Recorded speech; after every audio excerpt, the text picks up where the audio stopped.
Hello दोस्तों, good morning. कैसे हैं आप सब? आशा करता हूँ आप सभी स्वस्थ होंगे। दोस्तों, आप लोगों ने पिछले वीडियो में सीखा था मिक्स टाइप सेंटेंसेस की इनडायरेक्ट बनाना। मिक्स टाइप सेंटेंसेस की इनडायरेक्ट दरअसल अकॉर्डिंग टू द रेफरेंस यानी कि संदर्भ के हिसाब से बनाई जाती है। रिपोर्टेड पार्ट में संदर्भ बदलता रहता है, अर्थात मिक्स्ड टाइप सेंटेंसेज है। इट मीन्स 3-4 लाइन का तो होगा ही होगा डायरेक्ट। अब उसमें हर लाइन में अलग अलग रेफरेंस के सेंटेंसेज होंगे, यानी असर्टिव होगा, इंट्रोगेटिव होगा, एक्सक्लामेटरी हो सकता है, ऑप्टेटिव हो सकता है। तो विभिन्न प्रकार के रिपोर्टेड पार्ट होंगे, तो रिपोर्टिंग वर्ब भी विभिन्न प्रकार की होगी, अर्थात संदर्भ के हिसाब से रिपोर्टिंग वर्ब और कंजक्शन आपका बदलता रहेगा। बाकी changes from assertive to optative तो सेम ही रहते हैं, जैसे कि टेंस में चेंजेस, प्रोनाउन में चेंजेस एंड नियरनेस में चेंजेस। इनमें फ्रॉम असर्टिव टू ऑप्टेटिव समानता है, बाकी चीजों में असमानता है, जो कि आपको विभिन्न वीडियोस में बताया गया है। आज आइए देखते हैं इन direct and indirect with yes sir and no sir. अब ऐसे सेंटेंसेज आज आप जानेंगे, एग्जाम्पल्स सेंटेंसेस के, जिनमें क्वेश्चन किया जाता है और उसका जवाब मिलता है यस सर और नो सर में। तो इस तरह के सेंटेंसेस की इनडायरेक्ट कैसे बनाई जाती है, आइए देखते हैं। Mister Sharma said Mukesh have you sent the letter? Mukesh said yes sir. यहाँ पे देखेंगे दोस्तों, Mukesh have you sent the letter, यानी कि ये इंट्रोगेटिव सेंटेंस है, इंट्रोगेटिव फर्स्ट टाइप है, हैव से स्टार्ट हुआ है। अब ये मुकेश जो है इनडायरेक्ट बनाने पर रिपोर्टिंग वर्ब का पार्ट बन जाएगा। तो इनडायरेक्ट बना के देखते हैं। मिस्टर शर्मा दोस्तों इंट्रोगेटिव सेंटेंस है, अर्थात रिपोर्टिंग वर्ब आपकी आस्क्ड हो जाएगी।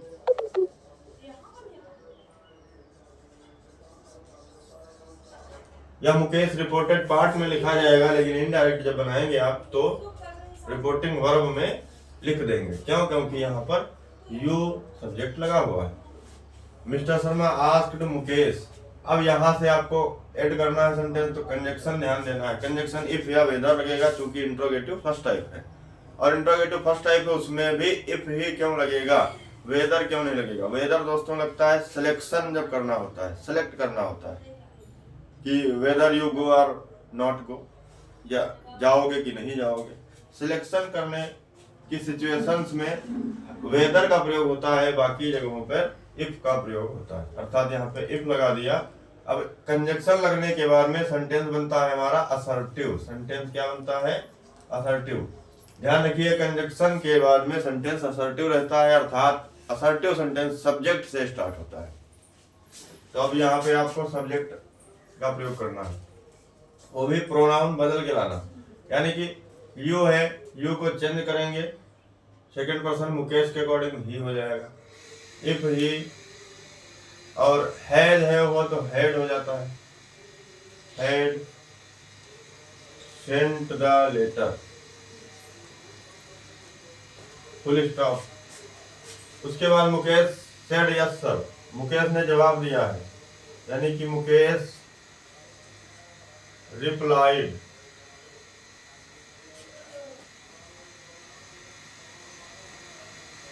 रिस्पेक्टफुली। मुकेश रिप्लाइड रिस्पेक्टफुली, यहाँ पे यस सर अगर लगा है, सर लगा है, मैडम लगा हो, जेंटलमैन लगा हो आदि, तो आपको रिप्लाइड के साथ में रिस्पेक्टफुली का प्रयोग करना होगा। Mukesh replied respectfully, conjunction that he had. अब यहाँ पे क्या होगा? यहाँ पे जैसा भी टेंस होगा, सब्जेक्ट के साथ में हेल्पिंग वर्ब वही यूज कर दी जाएगी, और ये सेंटेंस आपका कंप्लीट हो जाएगा। दूसरा देख लेते हैं।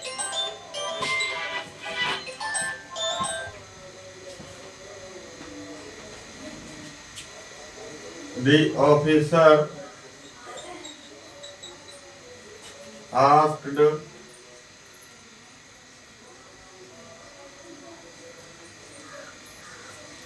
the employee। अब यहाँ भी कंजक्शन इफ लगेगा, इफ सब्जेक्ट आपका यू है, यू एम्प्लॉई के अकॉर्डिंग बदल जाएगा अर्थात ही हो जाएगा। और यहाँ पे क्या लगा हुआ है, डिड, डिड प्लस वर्ब की फर्स्ट फॉर्म, तो ध्यान रखिएगा डिड प्लस V1 इनडायरेक्ट जब बनाएंगे तो हैड वर्ब की थर्ड हो जाएगी, हैड और वर्ब की थर्ड हो जाएगी। तो if he had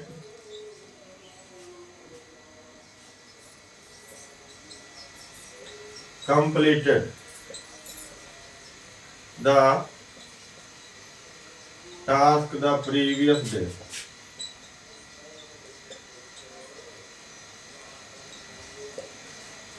the employee said no sir, अर्थात the employee replied respectfully,